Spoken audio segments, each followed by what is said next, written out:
Hora da sua dose de dúvida, pois a pergunta certa é o começo de toda boa resposta. Vamos pensar juntos?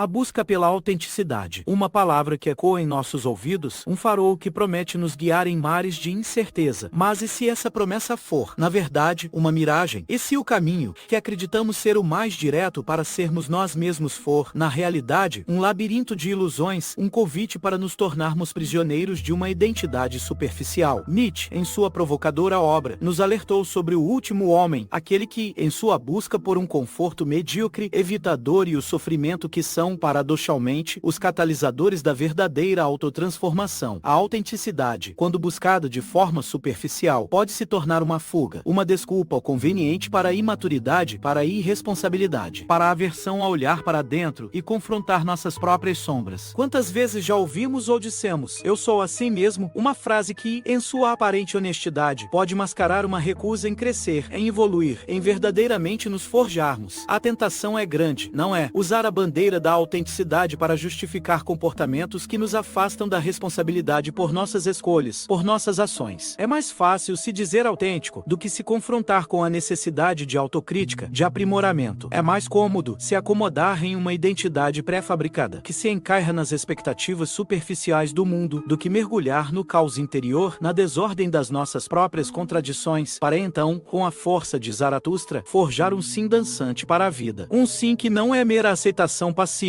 mas uma afirmação vibrante e consciente, nascida da luta e da transcendência. Por isso, hoje, convidamos você a questionar essa busca, a desconfiar do caminho fácil, a olhar para além do espelho da superficialidade. A primeira grande armadilha na busca pela autenticidade é a ilusão do eu idealizado. Vivemos em uma era onde a imagem muitas vezes suplanta a essência. As redes sociais, as vitrines do consumo, nos bombardeiam com representações de como deveríamos ser, sempre felizes, sempre bem-sucedidos, sempre radiantes em nossa autenticidade. Criamos personas, fachadas cuidadosamente construídas, que mascaram as complexidades e as imperfeições de quem realmente somos. Essa autenticidade fabricada, um reflexo distorcido do que a sociedade dita como aceitável, nos aprisiona em uma fantasia. Pense no jovem que se veste de espiritualidade para esconder sua raiva não resolvida, projetando uma calma superficial que não condiz com seu turbilhão interior, ou no profissional que exibe um currículo impecável e um sorriso confiante, enquanto, nos bastidores, vive uma profunda crise existencial, sentindo-se um impostor. Essa pressão para parecer autêntico, para projetar uma imagem de positividade constante, nos força a reprimir partes essenciais de nós mesmos. A alegria genuína não existe sem a tristeza. A força não se manifesta sem a vulnerabilidade. A autêntica busca pela autenticidade requer um mergulho profundo, um autoconhecimento que vai além da adoção de clichês ou de frases prontas sobre ser você mesmo. Carl Jung nos ensinou a importância de abraçar nossas sombras, as partes de nós que consideramos inaceitáveis ou sombrias. Essa aceitação, essa integração do que nos assusta, é infinitamente mais autêntica do que a busca incessante por uma perfeição irreal, por um eu idealizado que nunca existiu de fato. A autenticidade não é um estado fixo, uma máscara que vestimos e mantemos para sempre. É um processo, um fluxo contínuo de autoexame, de aceitação e de coragem para ser quem somos, com todas as nossas falhas e virtudes. A verdadeira liberdade reside em reconhecer que não precisamos mais performar uma versão idealizada de nós mesmos. Como você tem confundido a performance da autenticidade com a sua busca real? Quais personas você sentiu ser obrigado a criar para se encaixar? A segunda armadilha é a tentação de usar a autenticidade como um escudo para a inconstância e a falta de compromisso. Confundimos a liberdade de ser nós mesmos com uma licença para fugir de tudo que nos desafia, de tudo que exige de nós perseverança. Essa visão distorcida da autenticidade ignora um pilar fundamental da existência humana, a responsabilidade. A liberdade genuína não é a ausência de amarras, mas a capacidade de escolher conscientemente nossas responsabilidades, de nos comprometermos com um caminho, mesmo quando ele se torna árduo. Vemos isso no indivíduo que muda de carreira a cada 6 meses, de relacionamento a cada ano, sempre com a justificativa de que não era autêntico, ou no artista que abandona projetos projetos promissores por falta de disciplina, alegando que a pressão criativa sufocava sua essência. Essas fugas constantes, disfarçadas de busca pela verdade, são, na verdade, um sintoma de imaturidade, de um medo profundo de enfrentar as dificuldades inerentes a qualquer empreendimento significativo. A autenticidade, nesse contexto, torna-se apenas uma desculpa para a inércia. A sabedoria dos estoicos nos oferece um contraponto poderoso. Eles nos ensinam a aceitar aquilo que não podemos mudar e a focar nossa energia no que podemos controlar, nossas ações, nossas escolhas, nosso caráter. O verdadeiro compromisso com um caminho, mesmo que repleto de obstáculos, pode ser a expressão mais autêntica de quem somos. É na superação das adversidades, na disciplina que mantemos, quando a inspiração falha, que forjamos nossa verdadeira essência. A autenticidade, portanto, não reside na fuga, mas na integridade de nossas ações e na coragem de seguir em frente, mesmo quando a vontade de desistir se apresenta. Quais compromissos você adiou ou abandonou sob o pretexto de buscar sua verdade? Reflita sobre o que realmente te impede de seguir em frente. A terceira armadilha na busca pela autenticidade é a rigidez. É a ideia perigosa de que eu sou assim e pronto, utilizando essa suposta fizidez como justificativa para comportamentos prejudiciais, tanto para si quanto para os outros. Essa visão confunde a natureza fluida do ser humano com uma identidade estanque, imutável. A autenticidade mal compreendida se torna um dogma, uma muralha que impede qualquer forma de crescimento ou autossuperação. Quantas vezes ouvimos a desculpa? Ah, mas eu sou assim mesmo. O amigo que nunca pede desculpas, alegando que é seu jeito. A pessoa que se recusa a desenvolver novas habilidades, afirmando categoricamente que isso não faz parte de quem eu sou. Nessas situações, a autenticidade funciona como um véu que encobre a preguiça, o medo da mudança ou a falta de vontade de se aprimorar. É um determinismo autoimposto que nos acorrenta ao que já somos, negando a nossa capacidade intrínseca de evoluir. Martin Heidegger nos fala sobre a importância de tornar-se quem se é. Isso não é um estado passivo, mas um processo ativo e contínuo. Envolve a coragem de reavaliar nossas crenças, nossos comportamentos e de nos permitirmos transformar. Reconhecer que somos capazes de moldar e aprimorar quem somos é, paradoxalmente, a mais autêntica expressão de nossa liberdade. A autenticidade genuína, portanto, não é sinônimo de estagnação, mas de flexibilidade, de abertura ao aprendizado e à autossuperação. Ela nos convida a expandir nossos horizontes, a nos permitirmos ser mais do que fomos ontem. Que a afirmação "eu sou assim" você utiliza como uma muralha para evitar o crescimento. Desafie essa rigidez e explore o potencial do ser que você pode se tornar. A quarta e talvez mais sutil armadilha na busca pela autenticidade é o medo do julgamento. Vivemos sob a constante pressão conformista da sociedade, o que nos leva a moldar nossa autenticidade para se encaixar nas expectativas alheias. É a tentação de diluir nossas convicções, de suavizar nossas opiniões, de esconder quem realmente somos para sermos aceitos. Essa busca por uma autenticidade socialmente aceitável é, na verdade, uma traição ao nosso eu interior. Quantas vezes evitamos expressar uma opinião genuína, talvez controversa, por medo da rejeição? Quantas vezes concordamos com tudo em um grupo, sentindo um vazio interno por não ousarmos expressar nossas verdadeiras convicções? Essa necessidade de ser aceito, de pertencer, pode nos levar a suprimir a nossa própria voz, a sacrificar a integridade em nome de uma harmonia superficial. A autenticidade, nesse contexto, é sacrificada no altar da aprovação social. A história nos oferece exemplos poderosos de autenticidade radical. Sócrates, por exemplo, preferiu a morte a renunciar à sua busca pela verdade e ao seu questionamento incessante do status quo. Sua postura nos lembra que a verdadeira autenticidade, por vezes, exige coragem, exige a disposição de ser diferente, de incomodar, de desafiar o senso comum. É a liberdade de expressar quem você realmente é, mesmo que essa expressão não agrade a todos. É crucial discernir entre o desejo legítimo de conexão humana e a necessidade de silenciar sua própria voz para se adequar, onde você tem diluído sua autenticidade para ser aceito. Desafie o medo do julgamento e dê voz a quem você realmente é. A quinta e última armadilha que exploramos hoje na busca pela autenticidade é a ilusão de que ela é um destino final, um estado a ser permanentemente alcançado. Essa crença nos aprisiona em um ciclo vicioso de insatisfação. A condição humana é, em sua essência, marcada pela incompletude. Estamos em constante devir, em um fluxo contínuo de transformação. Achar que existe um eu autêntico definitivo a ser descoberto é ignorar essa natureza fluida da existência. Vemos isso na pessoa que vive em constante insatisfação com quem é no presente, sempre em busca de uma versão mais autêntica que, paradoxalmente, parece parece sempre inatingível. Ela muda de estilo, de hobbies, de crenças, em uma dança incessante, mas nunca encontra a paz. A própria busca se torna o obstáculo, um labirinto onde a satisfação é sempre adiada para um futuro incerto. A autenticidade, nesse caso, se transforma em uma miragem que nos impede de apreciar o caminho. A sabedoria de filosofias como o budismo nos ensina sobre a impermanência de todas as coisas, aceitar o fluxo constante da vida. O eterno vir a ser é fundamental. A verdadeira autenticidade não reside em encontrar um eu estático e perfeito, mas em abraçar o processo de se tornar, encontrar contentamento no presente, na forma como caminhamos, em vez de nos fixarmos em um ideal futuro de autenticidade. A autenticidade genuína é estar presente no aqui e agora, aceitando o que é, enquanto continuamos a crescer e a evoluir. Você está preso na busca infinita pela autenticidade perfeita? Como você pode encontrar contentamento no processo de ser, em vez de apenas buscar ser? Chegamos ao fim de nossa jornada, um convite para uma reflexão crítica sobre essa tão almejada autenticidade. Vimos como a busca por ela pode nos levar a armadilhas perigosas. A ilusão do eu idealizado, a fuga constante sob o pretexto de ser fiel a si mesmo, a rigidez de um eu sou assim que impede o crescimento e o medo de expressar nossa verdade por receio do julgamento social. Todas essas distorções nos afastam do que a autenticidade verdadeiramente significa. Carl Jung nos mostrou um caminho mais profundo, mais corajoso. Ele nos fala da necessidade de integrar nossas sombras, aquelas partes de nós que renegamos, que consideramos inaceitáveis. É na aceitação e na integração dessas facetas obscuras que reside a possibilidade de uma autenticidade completa, uma autenticidade que não é uma performance superficial, mas um reflexo honesto e multifacetado de quem somos. A verdadeira autenticidade não teme suas próprias contradições, elas abraça como parte essencial da experiência humana. Lembrem-se, a autenticidade não é um destino final a ser alcançado, um troféu a ser exibido. É uma jornada, um processo contínuo de autoconhecimento, de aceitação e de transformação. É o valor que encontramos no próprio ato de se tornar, de evoluir, de se confrontar com as incertezas da vida, em vez de buscar um ideal estático e inatingível. A inteligência de abraçar a complexidade, de conviver com a dúvida e a imperfeição, é o que nos aproxima de uma existência genuinamente autêntica. Que sua busca pela autenticidade seja, portanto, um ato de coragem filosófica. Que ela seja um mergulho profundo na sua própria existência, abraçando a incerteza e a complexidade, em vez de uma fuga para o conforto ilusório da superficialidade. Que você ouse ser quem você realmente é, em toda a sua glória e em toda a sua imperfeição.